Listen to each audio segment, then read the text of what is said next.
Okay, hello everyone. This is my second video for the day. So I want to make this really short because I'm actually going off to get some stuff in the pharmacy, drugstore, before Christmas, and also I need to print my stuff with my tickets and everything. So I think it's good to get everything done early. So before I actually go off, I want to make this video. I remember that actually you probably might remember that I was making this video about twin flames, narcissists, and also what we don't really know that could really just kill us or destroy us in the process of that relationship. Okay, and I have actually talked about trauma bonds. So this idea of trauma bonds, okay, I have actually said before that when you have a trauma bond with someone, probably a narcissist or even someone who's toxic, okay, who doesn't really know his or her own wounds or refuses to face them, okay, to heal them, these trauma bonds actually compel us to want to sort of like change the person for the better. We believe that we can do that, okay. This is the one thing that we keep on thinking, and it actually reminds me of something that I want to actually talk about. This event, this particular thing that happened the night before my discard. Okay, I know that people don't normally talk about their discard. It's really painful, whatever, but I think now it's been 7 years out from the whole thing, and I actually look back. Sometimes I might get flashbacks, but I think when I have the flashbacks, they are not so intense anymore, especially after therapy, and not just with time or with inner work, but with inner work. Everything becomes less and less intense, and I don't feel that kind of pain or the kind of fear of looking back, because I know that this was a necessary rites of passage, in the sense that I'm not saying that I deserve it. I think none of us deserve our pain and suffering, and none of us deserve to even get into that narcissistic relationship, okay? None whatsoever. Don't believe the thing that people say about you deserving it. Maybe that you have done something, or you had done something to cause the narcissist to be turn mean or abusive and angry towards you, but no, that's a big lie, okay? So but I want to say something about this thing that happened the night before. Before it actually ended. So I probably told some of y'all, on my other videos, that I actually remember the date of the discard very well. It was 28th July 2016. It was sometime around, I think was it 11? The process of conversation was about 45 minutes. I think 11 something until 11:45 or sometime around there, so 12. And the night before it happened, I remember that actually at the time when I actually realized that after a particular period of stonewalling, when the narcissist is actually applying some form of cold treatment, not cold treatment, silent treatment, when they stop talking to you for a while, you start wondering what's going to happen, and then they ask you to meet up with you, to talk with you about something, maybe their relationship, whatever, with you. You kind of know that somehow a discard is imminent, okay? It could just happen anytime. It's on the horizon. So I asked my one friend, she's not a professional psychic. I don't really believe in professional psychics, but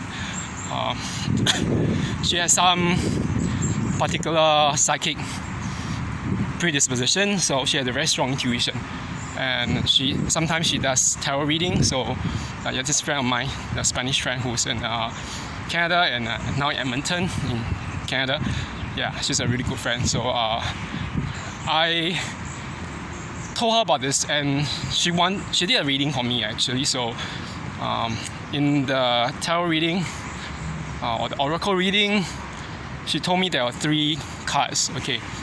The first card she saw was a pair of rings, okay, which she said, these 2 rings represent a relationship.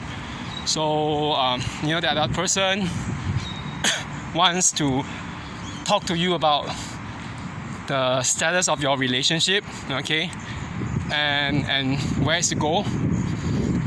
The second card that she saw was actually a book, a really thick book, okay. And she said, this book, I don't really know what it means totally, but I suspect that this book is a book of really deep, dark secrets, and this could refer to the person, okay, the ex-narcs, deep, dark sexual secrets, okay, the guys being slept with, and things like that. And in the last card, okay, she saw like that was inside the cards, okay. She saw birds. Okay, these birds are I don't really know what kind of birds she was referring to in the cards. They could be scavenger birds, or they could just be pigeons or anything. But she said that these birds symbolize some form of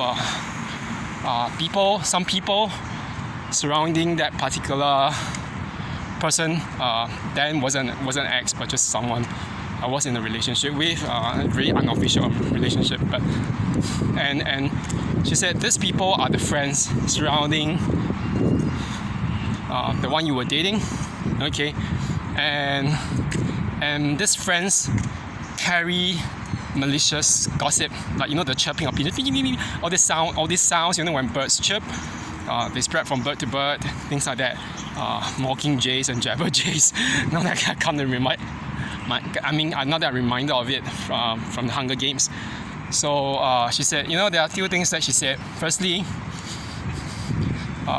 the conversation that you're going to have with the person is going to be about your relationship, the status, where it's going to go. There are secrets which you are not aware of, and you need to stand firm, put the person in place. If it even means that you have to be really really assertive or aggressive about it. And then the third thing being that those friends that you confided in, the friends of the not your friends, but the friends of that particular person whom you confided in, thinking that they will be on your side, are not on your side. Okay, so it came true actually. To be honest, I told her. She told me. I know I shouldn't be doing that. Back then, I wasn't exactly fully aware. She told me of one particular ritual that I should do to actually prevent such conversations from declining into any kind of violence or altercations or whatever negative situations. So she told me to burn a candle and then light the candle, things that I don't want from bottom to top on the candle, things that I want to be realized from the top of the candle to the bottom. Anoint it with oil, burn it, and then while burning it, there should be 4 elements. She told me she was she isn't really a witch per se, but she does practice some of it. And I actually remember that I told her, I didn't want gossip or dishonesty, lying and abuse or something like that. And I wanted truth to be manifested, honesty. And the traits are basically the opposite of each other. So, depending on the direction. So she said that I should have things represent the 4 elements: earth, wind, water, fire.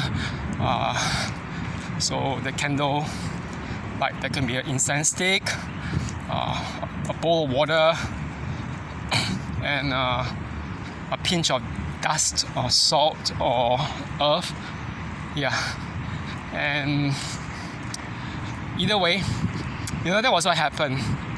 And of course, when I went into the whole conversation with the narcissist, it ended after 45 minutes. And I know it sounds really, really very weird. And then my friend said, what was it like some strange things happening? I said, no, the thing wasn't happening to me, or even with the ritual props that I was using. That was before I became more like, before I returned to my own Christian roots, to turn back to God and everything. So, but I told my friends one thing, during the so-called mediation or the negotiation with the ex-narc, now ex-narc, what happened was that I noticed that when I said I didn't want to have any, I think I tried very hard to maintain the peace and everything, but I said I only just wanted to reach out to your heart, and the moment you do that, they cringe and withdraw backwards, and it looked very staged. Yeah, it's very staged, but there was something else. I noticed the eyes of that particular narc, okay, changing color. I mean, how is it possible? I don't really know, okay. It changed color from, the ex-narc's eyes were brown, dark brown, very, very dark brown, so, or brown. Changed from dark brown to a very orange brown, and then after that to a very, the orange brown is like a very cat-like thing, or very beast-like, wolf, something like that. Then to a total abysmal black, okay? The thing that people always talk about when narcissists' eyes start changing color, when that happens, there's something wrong. Okay, there was definitely a demonic presence in that narc. Okay, and in retrospect, I can only say, looking back, like, talking about trauma bonds and everything, it was very hard to sever trauma bonds within, like, the first 1 or 2 years. But I think as time goes by, you realize, it never was about us, about them or us. It never was about us. We're not the problem. Okay, they were the issues. They were the ones who were, demonized, have something in them, but they still keep on doing whatever they do, and they have no remorse. Okay, but it's not for us to pursue vengeance. Okay, when we pursue vengeance, there's this whole thing about getting yourself locked into this cycle. You might actually spiral downwards. Okay, for those whom especially now that I'm more faithful in my own Christian practice and my faith, I kind of realized this. The whole thing is this. You don't have to really, reconcile with them. No one in the right mind should reconcile with them, because that would be opening yourself up to further abuse. But neither should you be holding on to the resentment, not long term anyway. So after a while, after years working through it, you probably realize that in the end, they never meant anything good for you. So why are we holding onto the memories? So there's this verse in the Bible. Okay, it was in Genesis 50. Chapter 50, verse 20. There's the story of Joseph. Yeah, Joseph had, I think 11 brothers. Yeah, it's symbolic of the 12 tribes of Israel. One thing was this: the 11 brothers actually threw him into a ditch. Okay, they left him for dead. So literally, this is actually being buried alive. Literally, they were all jealous of him. Okay, and the thing was that Joseph was being sold into slavery, okay, he was being saved or picked up by Bedouins. I think this would be a reference to the Arabs, the precursors of the Arabs. And the one thing was that he was subsequently sold into slavery to Egypt, okay, and while in slavery, working for different people, including Potiphar, who was the chancellor or one of the advisors to the Pharaoh. He was being framed by Potiphar's wife. Okay, it was actually stated that Joseph was in the Bible it was stated that, okay, in Genesis, he was very handsome, he was very well built, and he was very good looking. So because he was good looking, that set him up for a lot of trouble when that happened. Okay, people like Potiphar's wife had lusted after him, wanted to have a fling, but because he refused, he didn't want to get in trouble. She framed him by leaving her coat behind. There's like some kind of incriminating evidence, but of something that never happened. So, but okay, just to jump, and then obviously, you read till the end of the book in Genesis. We know that he was thrown into jail for something which he didn't do. So this is very much similar to what we all empaths, what we go through. Sometimes we are so kind to people. We are so kind to the narcissists in our lives. We don't have a mean bone in ourselves, but we just sometimes we are too good to a fault. Okay, because it's just the way it was with us. Maybe because we have some kind of wounds in our past, we think that it's our job to help other people to heal. And one thing, of course, we know that narcissists always end up going after really like those healers, those who are able to help other people to recover and heal. So that would include people like teachers, professors, instructors, nurses, people working in healthcare, even psychologists and psychiatrists, surprisingly, and people working in mental health care. And the strange thing is that people like us, we should be able to actually identify and recognize it, but we fall prey to narcissistic manipulation all the same. And this is what happened to Joseph. Joseph was being thrown to jail, and by some form of intervention, obviously Pharaoh had dreams, and nobody in the Egyptian court could interpret them except for him.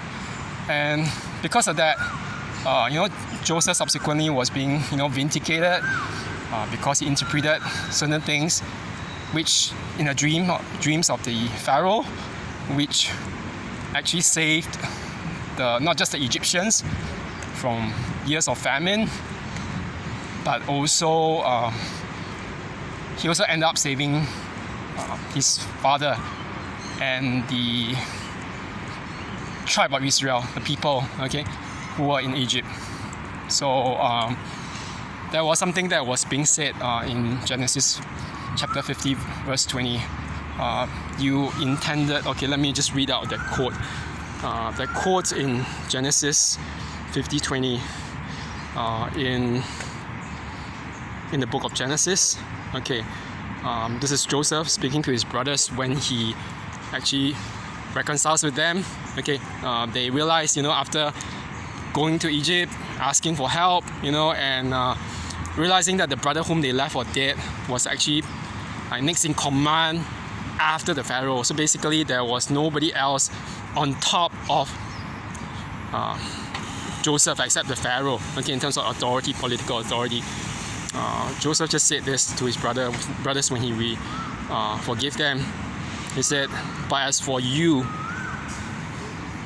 you thought evil against me, but God meant it unto good, to bring to pass, as it is this day, to save much people alive." This is what he said. So I'm actually reading from my English and Korean Bible. 당신들은 나를 하러 하였으나 하나님은 그것을 선으로 바꾸사 오늘과 같이 만민의 생명을 구원하게 하시려 하셨나니. So basically, the idea of God meaning it unto good. I think in the Korean one it's a bit different. The translation was like bakusa, sonuro. That means it actually means in English very differently. By His hand, God changed it, to good today. So the idea of God's agency was that He turned it, in the case of Joseph, to become a means by which He would save many people, including the Egyptians who were going to starve as a result of the years of famine, and also the Israelites, the people of Israel. So, what am I trying to say about this so-called trauma bonds, and things that we feel with the narcissist and things like that, and also what I experienced. Okay, you know that I haven't finished about my own experience about the discard. Okay, I'm actually rambling a bit or meandering. But you know, after it happened, you know, I remember that I was on a train. I had a breakdown. I really had a mental breakdown. I started crying, and then, you know, I was talking to my friend, that friend in Canada, over the phone. I'm not talking with, as in like messaging her.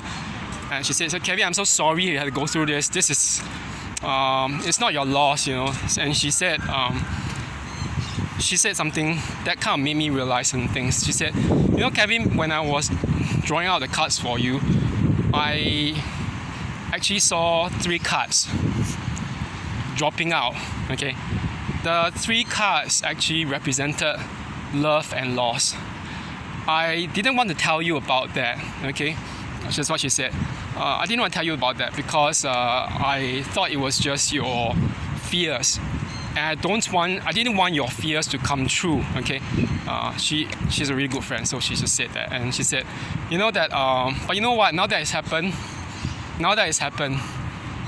you're really free. It's not your fault, and it's not your loss, okay? The main thing is it's not your loss, okay? And you know, for the first time now, you know, it's been 7 years out. I think since last year, even the year before that, even before that in 2018, I started to realize, you know, that who cares? I don't care that they know whether I'm doing well or not. But last year I realized this when I was in Korea on a holiday, and I think that was another turning point of that growth. That I mean, this is one thing that always happens with narcissistic abuse, or even any form of PTSD trauma.